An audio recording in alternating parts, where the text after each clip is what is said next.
Welcome back to my channel Abhiksha. Hope you all are doing great. So आज मैं आप लोगों के साथ शेयर करने वाली हूँ yoga for back pain. Back pain में हम सिर्फ बैक पेन को ही नहीं, हम शोल्डर को भी कवर करेंगे, हम नेक को भी कवर करेंगे, जिससे कि आपको बहुत ज़्यादा रिलीफ होगा आपके बैक पेन में। बात करते हैं कि आज के लिए मैंने यही पॉइंट और यही एरिया क्यों टारगेट किया है। जस्ट बिकॉज मैंने खुद के अपने आसपास भी बहुत सारे लोगों को देखा है जिनका सिटिंग जॉब है या फिर जिनका जो पोस्चर है वो गलत है, जिसकी वजह से उनको बैक पेन की शिकायत शुरू हो जाती है। और अगर आप टाइम पे इस चीज़ का ध्यान नहीं देखते हैं तो फिर आपको डॉक्टर टू डॉक्टर भागना पड़ता है।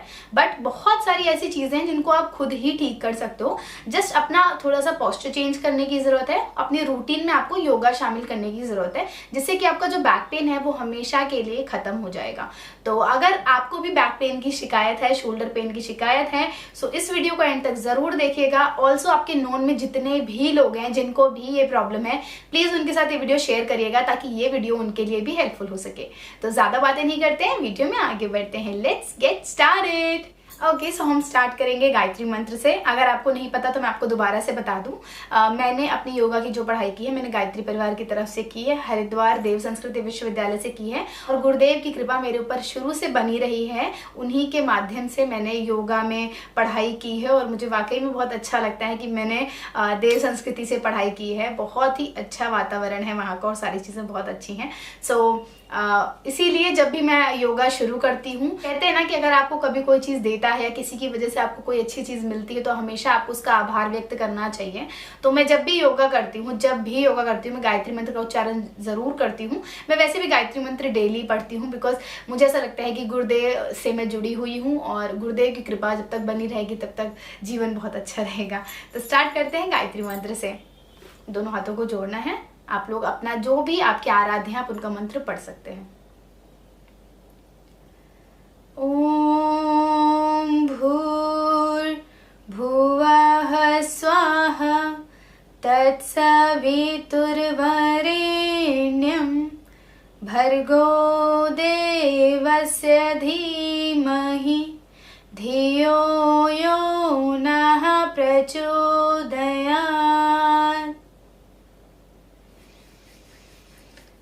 रिलैक्स। अब स्टार्ट करते हैं बैक पेन का योगा। मैं सारे एक्सरसाइज एक साथ करती जाऊंगी और वॉइस ओवर भी कर दूंगी जिससे कि आपको समझने में आसानी हो। बट क्योंकि बहुत ही बेसिक और बहुत ही सरल आसन हम करने वाले हैं तो आपको समझने में बिल्कुल दिक्कत नहीं होगी। तो चलिए शुरू करते हैं।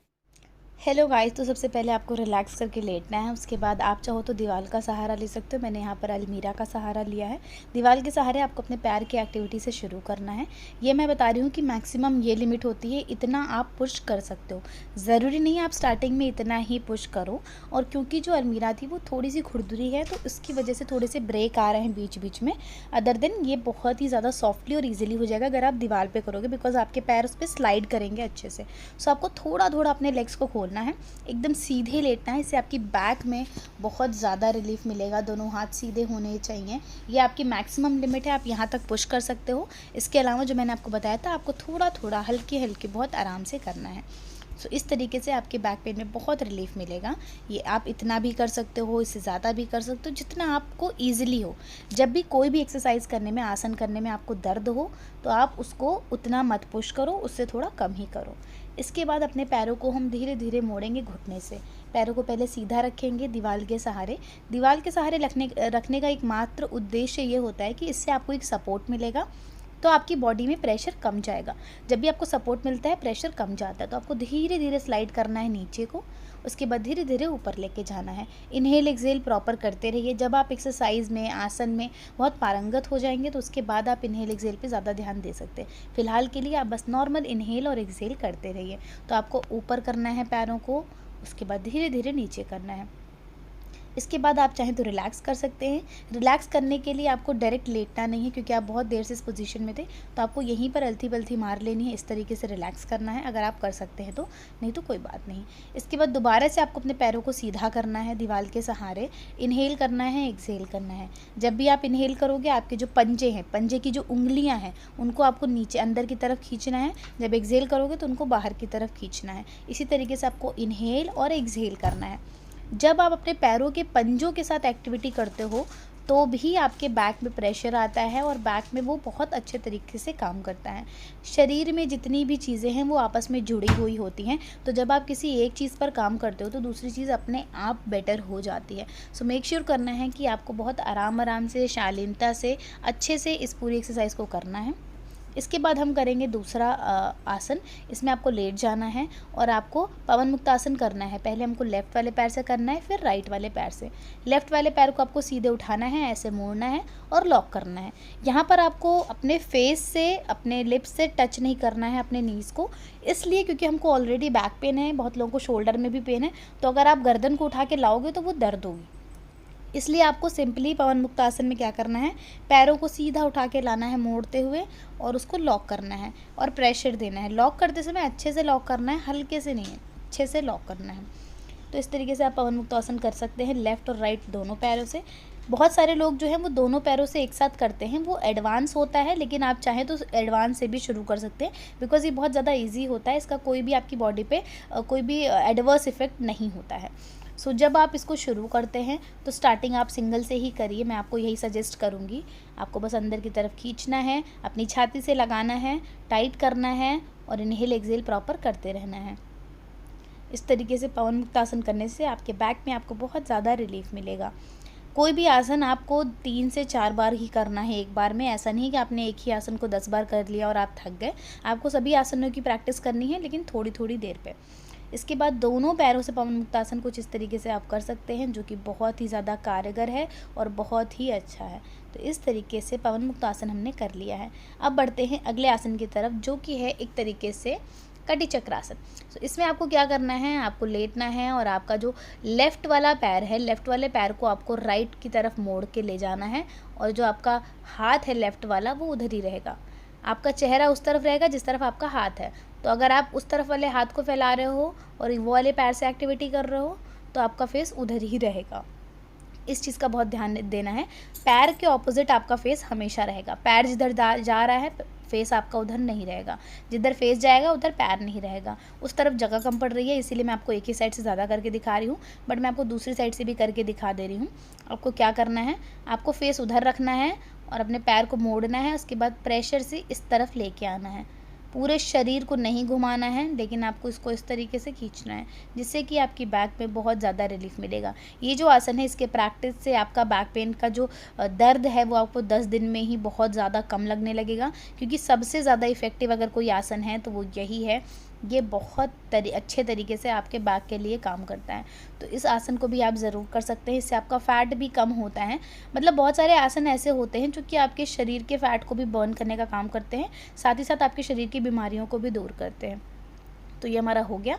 अगला आसन जो हम करेंगे वो करेंगे सेतुबंध आसन, जिसको कहते हैं ब्रिज पोज। सेतुबंध आसन में आपको फिर से पीठ के बल लेटना है, हाथों से प्रेशर देना है और अपर पार्ट को उठाना है। बॉडी का जितना मिड पार्ट होता है, हिप से लेके चेस्ट तक, आपको वो उठाना है ऊपर की तरफ। पूरा प्रेशर जो है वो आपके कंधों पे जाएगा, आपके हाथों पे जाएगा और आपके पंजों पे जाएगा। आप चाहे तो सपोर्ट के लिए इस तरीके से भी कर सकते हैं, लेकिन ये थोड़ा सा एडवांस में जाएगा, तो हो सकता है इसको करने में आपको दिक्कत हो। इसीलिए आपको सेतुबंध आसन करते समय बहुत ध्यान देना है कि आपको अपनी लिमिट को उतना ही पुश करना है, अपनी बॉडी को उतना ही ऊपर ले जाना है जितना आप आराम से कर सकें। ऐसा नहीं करना है कि ये करने के बाद आपके शरीर में दर्द होने लगे, फिर आपकी जो प्रॉब्लम है वो और बढ़ जाए। तो इस चीज़ का पूरा ध्यान देना है। हम दोबारा से सेतुबंध आसन करेंगे। आप चाहे तो पैर में गैप करके भी कर सकते हो या साथ में भी कर सकते हो, दोनों चलेगा।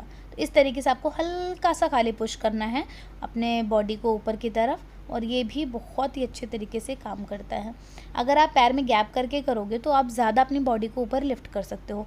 इसका अंतर मैं आपको अगले क्लिप में दिखा देती हूँ। ये देखो, यहाँ पर मैंने थोड़ा सा पैर में गैप किया है और मेरी बॉडी मैं ज़्यादा ऊपर लिफ्ट कर पा रही हूँ। तो बहुत इजी हो जाता है जब आप पैर में गैप करते हो। दोनों तरीका सही है, दोनों में से कोई भी तरीका गलत नहीं, तो आप दोनों अपना सकते हैं। इसके बाद हम करेंगे दूसरा पोज, जो कि है खग आसन। खग आसन में आपके दोनों हाथ सीधे, दोनों पैर सीधे, एकदम आराम से आपको पेट के बल लेट जाना है, सर नीचे। अब आपको लिफ्ट करना है, आपको 1 2 3 लिफ्ट। आपके हाथ, आपके पैर, सब कुछ हवा में रहेगा, फेस वगैरह सब। सिर्फ आपका जो नेवल वाला पार्ट है आपको वो ज़मीन से टच करके ही रखना है, कोशिश करना है कि नाभि के नीचे का भाग ऊपर हवा में रहे, नाभि के ऊपर का भाग हवा में रहे, लेकिन नाभि वाला जो भाग है आपका पेट वाला भाग वो हवा में नहीं रहे, वो ज़मीन से लगा हुआ ही रहे। तो आपको क्या करना है, आपको 1 2 3 एंड उसके बाद आपको करना है लिफ्ट। बस आपको इसी चीज़ का ध्यान देना है कि एक साथ ऊपर जाना है। तो हम एक साथ ऊपर जाएंगे, उसके बाद रिलैक्स करेंगे। जितनी देर आप होल्ड कर सकते हैं आपको करना है। उसके बाद अगर आप नहीं कर पा रहे हो तो आप वापस से नीचे आ जाइए। लेकिन ये भी बहुत अच्छा है, इससे पूरा प्रेशर पड़ता है आपके बैक पे, आपके हाथ स्ट्रेच होते हैं, आपका पैर स्ट्रेच होता है, सब कुछ बहुत ही अच्छे तरीके से स्ट्रेच होता है। इसके बाद हम करेंगे सर्पासन टाइप 1। स्नेक पोज टाइप 1 जो होता है, इसमें आपको अपने हाथों को अपने बगल में ऐसे रखना है, छाती के बगल में, और हल्का सा आपको अपनी बॉडी को लिफ्ट करना है, अपर पार्ट को। यहाँ पर आपको एक चीज़ ध्यान देनी है कि आपके जो एल्बो हैं वो हवा में नहीं होने चाहिए, एल्बो ज़मीन से लगे हुए होने चाहिए। तो इतने में आपका बॉडी जितना उठ सकता है आपको उतना ही उठाना है। पैर आपके पीछे एकदम जुड़े हुए होने चाहिए, एल्बो ज़मीन से लगा होना चाहिए, सब कुछ ज़मीन से लगा हुआ होना चाहिए। बस आप आगे वाले हिस्से को, अपने छाती वाले हिस्से को ऊपर उठाएंगे और गर्दन को। इससे क्या होगा, इससे पूरा प्रेशर आपके बैक पे जाएगा और आपकी जो स्पाइन में प्रॉब्लम है, आपकी जो स्पाइन दर्द होती है, जो कंप्रेस हो जाती है, वो भी ठीक हो जाएगी। तो बहुत सारी चीज़ें इससे ठीक हो जाएंगी।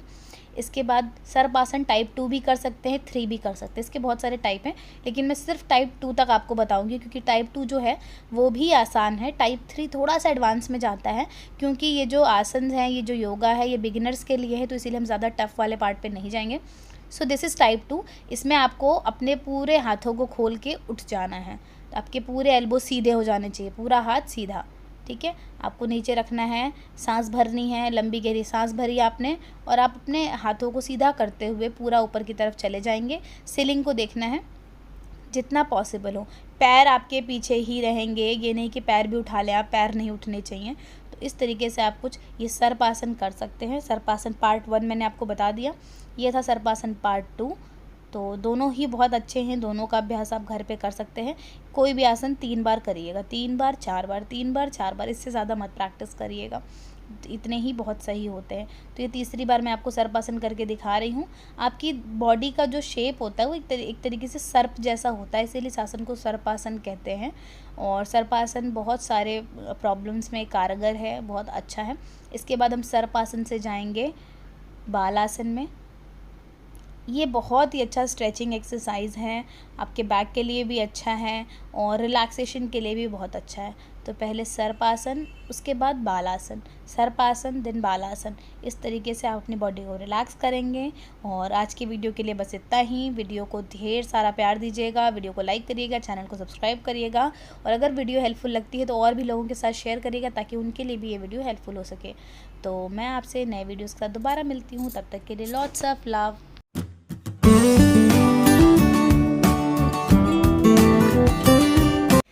तो ये कुछ आसन्स थे जो कि मैंने आपको बताए अभी। इन्हें आप अगर रोज प्रैक्टिस करोगे तो बहुत ही जल्द आपको अंतर समझ में आने लगेगा। ऐसा नहीं कि आपने 2 दिन योगा किया और आपका जो बैक पेन है वो चला गया।